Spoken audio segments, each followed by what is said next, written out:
नमस्कार दोस्तों, जय हिंद। मैं हूं दुश्मन कुमार। टुडे रिएक्शन की नई वीडियो को आपको स्वागत। नमस्कार दोस्तों, पहलगाम की बैसारन वैली, जिसे भारत का मिनी स्विट्जरलैंड कहा जाता है, इस टूरिस्ट स्पॉट पर एक खौफनाक आतंकी हमला हुआ जिसे देखकर पूरे देश की रूह कांप गई है। अभी तक की जानकारी के अनुसार इस आतंकी हमले में कम से कम 26 लोगों की जानें जा चुकी हैं, 17 लोग इंजर्ड हैं और मृतकों में से सभी 26 लोग मेल्स थे। इस हाई ऑल्टीट्यूड लोकेशन पर केवल पैदल या खच्चर पर बैठ के पहुंचा जा सकता है, इसलिए रेस्क्यू ऑपरेशंस के लिए हेलीकॉप्टर का इस्तेमाल किया गया, जबकि लोकल्स खच्चरों की मदद से इंजर्ड लोगों को वहां से वापस लाए। कम से कम 12 टूरिस्ट को पहलगाम हॉस्पिटल में एडमिट करवाया गया और डॉक्टर्स ने कहा है कि अब ये 12 लोग स्टेबल कंडीशन में हैं। इस आतंकी हमले में लोगों को उनके रिलीजन के आधार पर टारगेट किया गया। एक विक्टिम मुस्लिम थे, सैयद आदिल हुसैन शाह, जो पहलगाम के ही लोकल थे, वहां खच्चर चलाने का काम करते थे। इनके अलावा एक क्रिश्चियन थे और बाकी 24 लोग जो मारे गए वो सब हिंदू थे, जो अलग अलग जगह से आए हुए टूरिस्ट थे। जैसे कि जयपुर के 32 साल के नीरज उदवानी, जो यूएई में काम करते थे। ये छुट्टियों के लिए घर आए हुए थे, अपनी पत्नी के साथ पहले शिमला में एक शादी अटेंड की और फिर बाद में कश्मीर घूमने गए थे। ऐसे ही एक विक्टिम नेपाल से थे, सुदीप न्यूपणे। इसके अलावा आईएएफ, आईबी और नेवी के ऑफिसर्स, अरुणाचल से आए हुए इंडियन एयरफोर्स कॉर्पोरल तागे हेलियांग, इंटेलिजेंस ब्यूरो के सेक्शन ऑफिसर मनीष रंजन, जो एलटीसी लेकर बिहार से यहाँ घूमने आए थे अपनी पत्नी और 2 बच्चों के साथ। हरियाणा के 26 साल के इंडियन नेवी लेफ्टिनेंट विनय नारवाल, केवल 6 दिन पहले उनकी शादी हुई थी। ये अपनी पत्नी के साथ हनीमून मनाने आए थे, एक ऐसा हनीमून जिसके बाद इनकी पत्नी वापस विधवा होकर लौटी। एक वीडियो में इन्हें कहते हुए सुना गया कि अपने पति के साथ भेलपूरी खा रही थी कि तभी एक आदमी आया, उसने कहा कि शायद ये मुस्लिम नहीं है, और ये कहते ही उसने तुरंत गोली मार दी। उसने बोला कि शायद मुस्लिम नहीं है, उसने उसको गोली मार दी। कुछ ऐसा ही कहा पुणे की एचआर प्रोफेशनल असावरी ने। उन्होंने बताया कि जब उन्होंने दूर से आतंकियों को फायरिंग करते हुए देखा तो उनका परिवार सुरक्षा के लिए पास के एक टेंट में चला आया, लेकिन आतंकी वहां भी आ गए। उनके फादर को इस्लामिक वर्स रिसाइट करने के लिए कहा और जब वो नहीं कर पाए तो उन्हें सीधा गोली मार दी। मदद के लिए वहां कोई नहीं था, ना पुलिस ना आर्मी। जो लोग उन्हें वहां खच्चर पर लेकर आए थे, उन्होंने असावरी, उनकी माँ और एक फीमेल रिलेटिव को रिटर्न जर्नी में मदद की। तो बहुत सारे घोड़े वालों ने भी मतलब घोड़े पे लेके गया था, उनको हॉस्पिटल पहुंचाया। मेरे अलावा भी बहुत सारे ऐसे लोग हैं जिन्होंने कंधे पे उनको उठाया है हॉस्पिटल पहुंचाने के लिए। बाद में करीब 20 मिनट बाद इंडियन आर्मी वहां पहुंची और उन्हें रेस्क्यू किया। Pakistan based terror group Lashkar-e-Taiba के एक शैडो ग्रुप टीआरएफ ने इस हमले की जिम्मेवारी ली है। टीआरएफ का फुल फॉर्म है द रेजिस्टेंस फ्रंट। 2 साल पहले जब टीआरएफ ने कश्मीर के पत्रकारों को धमकियां दी थी, तब मिनिस्ट्री ऑफ होम अफेयर्स ने इसे यूएपीए के अंतर्गत एक आतंकवादी संगठन डिक्लेयर कर दिया था। इस टेरर ग्रुप के मेंबर शेख सज्जाद गुल को भी यूएपीए के 4थे शेड्यूल के अंतर्गत आतंकवादी घोषित किया गया था। एक इंटेलिजेंस असेसमेंट के मुताबिक यह सस्पेक्ट किया जा रहा है कि लश्कर-ए-तैयबा का टॉप कमांडर सैफुल्लाह कसूरी भी इसके साजिशकर्ताओं में से एक है। इंडियन एक्सप्रेस की रिपोर्ट में बताया गया है कि इनिशियल प्रोब के अनुसार 4 से 6 आतंकी थे जिन्होंने यह हमला किया। आई विटनेसेस के स्टेटमेंट्स के आधार पर जम्मू एंड कश्मीर पुलिस ने अटैक करने वाले 3 पाकिस्तानियों के स्केच भी रिलीज कर दिए हैं।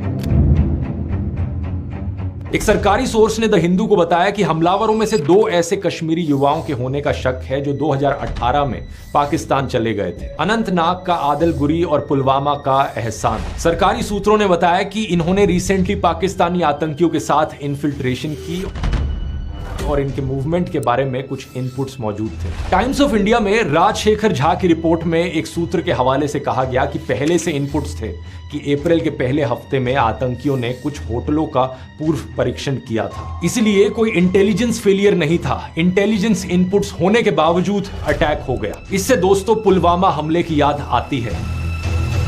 जून 2019 में minister of state for home affairs G Kishan Reddy ने राज्यसभा को बताया था कि कोई इंटेलिजेंस फेलियर नहीं था। बाद में फ्रंटलाइन की एक इन्वेस्टिगेशन ने भी यह रिवील किया था कि 2 जनवरी से लेकर 13 फरवरी के बीच में 11 इंटेलिजेंस इनपुट्स थे। ये बता रहे थे कि कोई किसास हमला हो सकता है, यानी बदला लेने के लिए स्ट्राइक हो सकती है। पुलवामा हमले के बाद जब इन्वेस्टिगेशन हुई तो मुदासिर अहमद खान को पुलवामा हमले का मास्टरमाइंड पाया गया। उससे रिलेटेड भी 2 इंटेलिजेंस इनपुट्स पहले से ही मौजूद थे। 24 जनवरी 2019 के इंटेलिजेंस इनपुट में बताया गया था कि कुछ आतंकियों ने मुदासिर अहमद खान को रिपोर्ट किया आने वाले दिनों में एक फिदायीन हमला करने के लिए। यह ग्रुप शाहिद बाबा ग्रुप के साथ कांटेक्ट में है। यह वही ग्रुप था जिसका मेंबर था पुलवामा हमले का बॉम्बर आदिल अहमद दार। 25 जनवरी के दिन का जो इंटेलिजेंस इनपुट था उसमें मुदासिर अहमद खान की लोकेशन की जानकारी थी।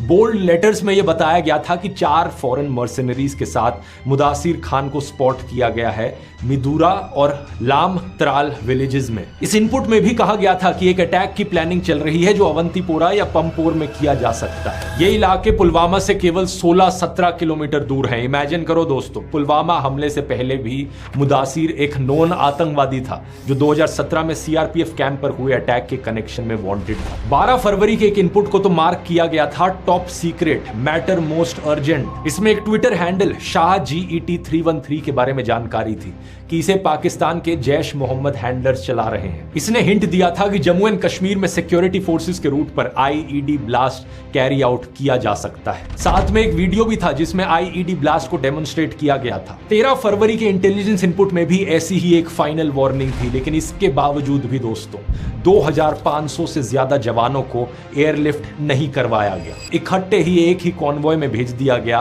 और सीआरपीएफ के फॉर्मर IG ने बाद में इसे लेकर ऐतराज भी जताया था। 2547 को भेजना और 78 व्हीकल्स एक कॉन्वॉय में लगाना, वो मुझे लगता है टेक्निकली ठीक नहीं। सोचकर देखो दोस्तों, इतने डिटेल्ड इंटेलिजेंस इनपुट्स होने के बावजूद भी पुलवामा हमला हो गया। कैसे हुआ?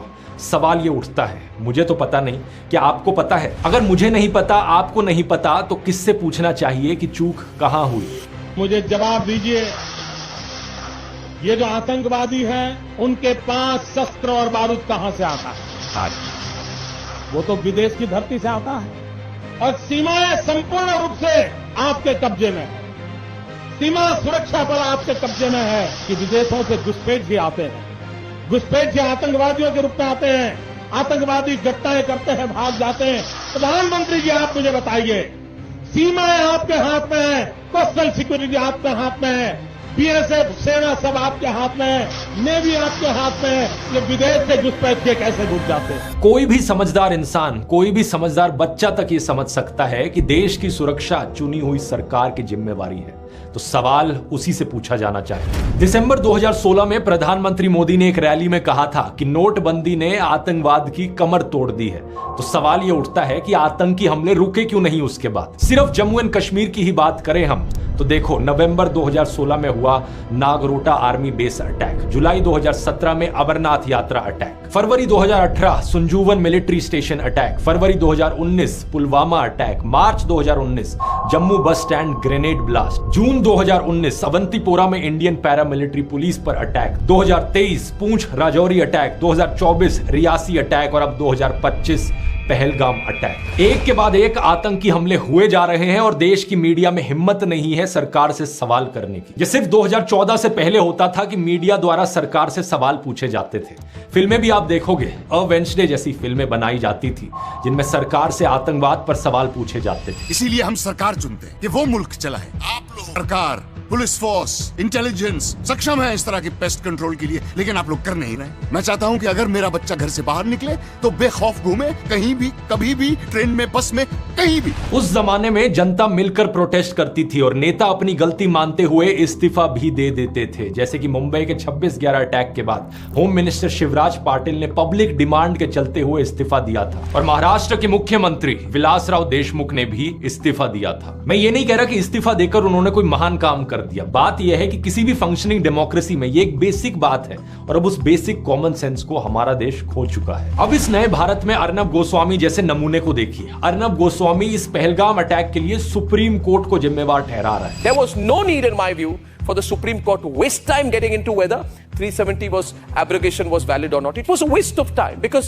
with the greatest of respect to the judges, they will not take responsibility for the security situation. ये वही नमूना है जिसकी व्हाट्सएप चैट लीक हुई थी और जिसने पुलवामा हमले के बाद व्हाट्सएप पर मैसेज लिखा था, this attack we have won like crazy. Pulwama attack के बाद सबसे पहले कवरेज कर लेने का ये जश्न मना रहा था। गोदी मीडिया एंकरों से इतनी सिंपल बात नहीं पूछी जा रही कि जिस जगह इतने सारे टूरिस्ट जमा थे वहां प्रॉपर सिक्योरिटी क्यों नहीं थी। आज तक चैनल के कॉरेस्पॉन्डेंट ने यह कहने की कोशिश की तो उनकी बात को बीच में ही काट दिया गया। ये मजाक नहीं है।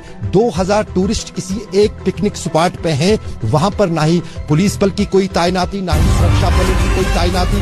हम देखते हैं जब अमरनाथ यात्रा होती है। ये सवाल एक बच्चा तक पूछ रहा है। सरकार तो गई हुई है, मतलब इतना बड़ा आतंकवादी का हमला हुआ, उनके कुछ पता ही नहीं है। इधर पूरी नीचे पूरे आर्मी का बेस है, उन्हें पता ही नहीं है। दोस्तों अब 10 दिन पहले की ये रिपोर्ट देखिए। डिफेंस मिनिस्ट्री ने पार्लियामेंट की स्टैंडिंग कमेटी को बताया कि आर्मी में ऑफिसर्स का करंट नंबर है 42,095, जबकि ऑथराइज्ड स्ट्रेंथ है 50,538। देश में करीब 8,400 आर्मी ऑफिसर्स की कमी है और 92,400 सोल्जर्स की। कुल मिलाकर आर्मी में 1 लाख से ज्यादा आर्मी पर्सनल की शॉर्टेज है। इस शॉर्टेज की वजह से सोल्जर्स को एक जगह से दूसरी जगह शिफ्ट कराया जा रहा है पहले से ज्यादा रेट पर। सवाल ये उठता है कि ये शॉर्टेज क्यों है? मुझे तो नहीं पता, लेकिन आप इस अगस्त 2022 की द टेलीग्राफ की ये रिपोर्ट देखिए। यहां लिखा है कि कोविड के 2 सालों में आर्मी की कोई रिक्रूटमेंट नहीं हुई, इसलिए आर्मी में 1 लाख से ज्यादा ट्रूप्स की कमी है। और अब इस रिपोर्ट की हेडलाइन देखिए, अगले 3 साल में आर्मी स्ट्रेंथ को 2 लाख से कट करने का प्लान। क्या सेंस बना इस बात का? एक मिनिस्ट्री ऑफिशियल ने कहा कि आर्मी अपनी ट्रूप स्ट्रेंथ का रैशनलाइजेशन कर रही है। इसे सैलरी और पेंशन का खर्च कम करने के अटेम्प्ट के रूप में देखा जा रहा है। कई लोगों ने आरोप लगाया है कि सरकार आर्मी ऑफिसर्स की सैलरी और पेंशन पर पैसे बचाना चाह रही है और इसलिए इनकी ट्रूप स्ट्रेंथ कम करने का प्लान। विनय नारवाल की बहन ने हरियाणा चीफ मिनिस्टर नायब सिंह सैनी के आगे रोते हुए कहा कि उनके भाई 1.5 घंटे तक जिंदा थे। अगर वहां आर्मी होती तो उन्हें बचाया जा सकता था, लेकिन कोई नहीं आया, वहां कोई नहीं आया। कोई नहीं आया वहाँ पे 1.5 घंटा, वो जिंदा था तब तक कोई नहीं आया वहाँ पे। अगर कोई हेल्प होती, आर्मी होती तो मेरे को बच सकता था, कोई नहीं आया वहाँ पे। कोई सुविधा नहीं, कोई फैसिलिटी नहीं, कोई आर्मी नहीं, कोई पुलिस नहीं। जયારે મોટા મોટા નેતા આવે કોઈ વીઆઈપી માટે પાછળ કેટલી ગાડી પર હેલિકોપ્ટર गोदी मीडिया को इससे कोई मतलब नहीं। कश्मीरी पंडित अपने सिक्योरिटी कंसर्न्स के लिए 300 से ज्यादा दिन तक स्ट्राइक पर बैठे रहे, लेकिन कोई खबर तक नहीं आई। दूसरी तरफ मुकेश अंबानी सेठ और उनके परिवार के लिए हाईएस्ट लेवल का Z+ सिक्योरिटी कवर है। इसमें कुल 55 सिक्योरिटी पर्सनल हैं, जिनमें से 10 से ज्यादा हाईली ट्रेन्ड NSG कमांडोज हैं। टाइम्स ऑफ इंडिया की रिपोर्ट में बताया गया है कि मुकेश के बेटे अनंत की घड़ी की कीमत 60 करोड़ से ज्यादा की है। नीता अंबानी की नेकलेस की कीमत 500 करोड़ की है। शादी में खर्च हुआ 5,000 करोड़ से ज्यादा, लेकिन सिक्योरिटी में इन्हें चाहिए सरकारी खर्चे पर ट्रेन किए गए हाईली ट्रेन्ड NSG कमांडोज, हम लोगों के टैक्स के पैसे पर ट्रेन किए गए NSG कमांडोज। गोदी मीडिया को इससे कोई मतलब नहीं है। इनके सेठ और देश के बॉलीवुड सेलिब्रिटीज को यहां पर Y+ Z+ सिक्योरिटी कवर्स मिल रहे हैं। मुझे मुकेश अंबानी और सेलिब्रिटीज के सिक्योरिटी कवर से कोई प्रॉब्लम नहीं है, लेकिन सवाल यहां पर यह है कि आम लोगों को क्या मिल रहा है यहां पर। अब कुछ लोग कहेंगे कि VIP नेता, बिजनेसमैन, फिल्म स्टार्स देश के लिए जरूरी है, इसलिए उनके लिए ज्यादा सिक्योरिटी कवर जस्टिफाइड है। लेकिन पहलगाम में जो आम इंसान मारे गए, वो भी तो अपने परिवार के लिए उतने ही जरूरी है ना। उनकी पत्नी, उनके बच्चे और उनके माँ बाप के लिए तो वही दुनिया है। सवाल यहाँ पर यह है कि आम लोगों की ही जान इतनी सस्ती क्यों है? कभी ट्रेन एक्सीडेंट में मारे जाते हैं, कभी भगदड़ में, कभी होर्डिंग गिर जाती है तो कभी पुल टूट जाता है, कभी किसी की पोर्श या लैम्बोर्गिनी गाड़ी के नीचे आके मारे जाते हैं या सड़क पर मैनहोल में गिर जाते हैं, तो कभी आतंकी हमले में मारे जाते हैं। आम लोगों की सिक्योरिटी की बात हो तो सरकार आर्मी ट्रूप्स के सैलरी और पेंशन की चिंता करने लगती है।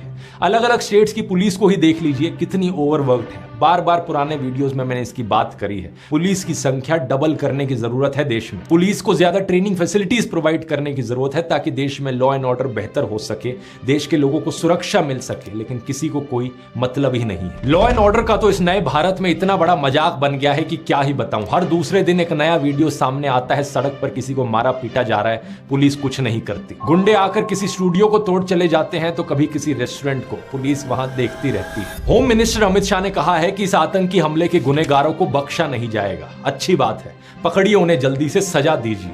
लेकिन इसके साथ ही सवाल यह है कि क्या आपकी सरकार के पास कोई भी सोल्यूशन है ऐसे आतंकी हमलों को रोकने का? क्या आपकी सरकार अश्योरेंस दे सकती है कि फिर ऐसा कोई आतंकी हमला नहीं होगा फ्यूचर में? सलमान खान को अश्योरेंस देने के लिए तो former chief minister Eknath Shinde खुद सलमान के घर चले गए थे, लेकिन आम लोगों को ऐसी अश्योरेंस कौन देगा? बात यहां यह है दोस्तों कि कोई सरकार यहां इतनी जहमत क्यों उठाएगी किसी सोल्यूशन के लिए, जब गोदी मीडिया के जरिए सरकार के सभी फेलियर्स को अचीवमेंट्स के तौर पर दिखाया जा रहा है। टीवी पर क्या चल रहा है? सऊदी अरब का दौरा बीच में छोड़ भारत लौट रहे प्रधानमंत्री मोदी। प्रधानमंत्री मोदी ने हवाई अड्डे पर ही बुलाई बैठक।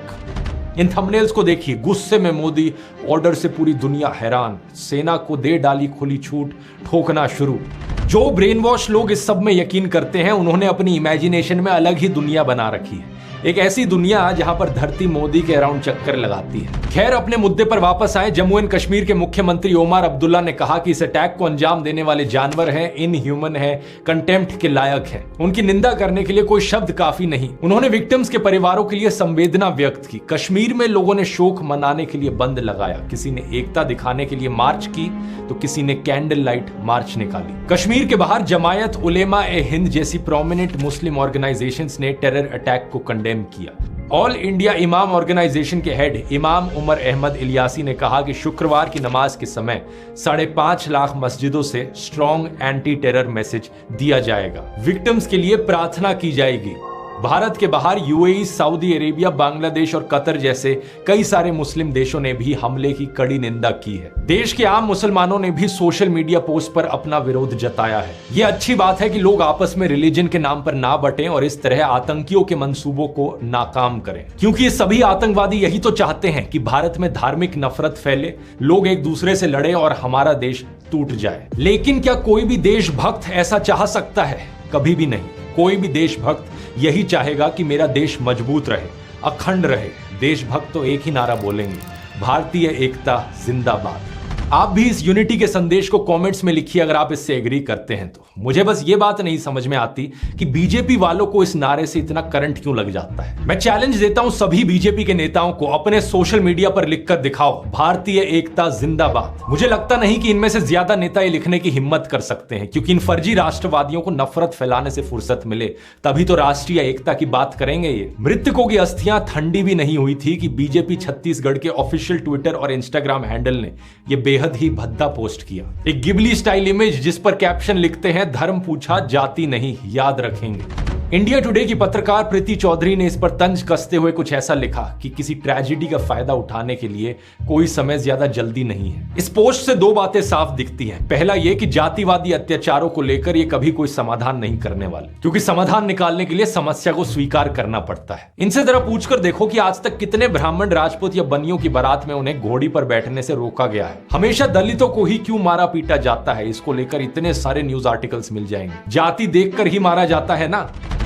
दूसरी बात इस पोस्ट से पता चलती है कि बीजेपी वाले देश में धार्मिक नफरत फैलाते रहेंगे। ये आतंकवादियों का जो एजेंडा है देश को तोड़ने का, हिंदुओं को मुसलमानों से लड़वाने का, देश को सिविल वॉर की कगार पर ले जाने का, यही एजेंडा बीजेपी के लोग भी फॉलो करते हैं। चारों तरफ आप इन लोगों की पोस्ट देखोगे सोशल मीडिया पर, सिर्फ एक ही चीज पर फोकस करते हैं, हिंदू वर्सेस मुस्लिम्स। ये चाहते हैं सभी हिंदुओं के अंदर डर बैठे, आतंकवादियों से नहीं बल्कि अपने देश के मुसलमानों से, अपने पड़ोसियों से, अपने दोस्तों से। ये चाहते हैं सभी मुसलमानों के अंदर डर बैठे, आतंकवादियों से नहीं बल्कि अपने देश के हिंदुओं से, अपने पड़ोसियों से, अपने दोस्तों से। ये संपत्ति इकट्ठी करके किसको बांटेंगे?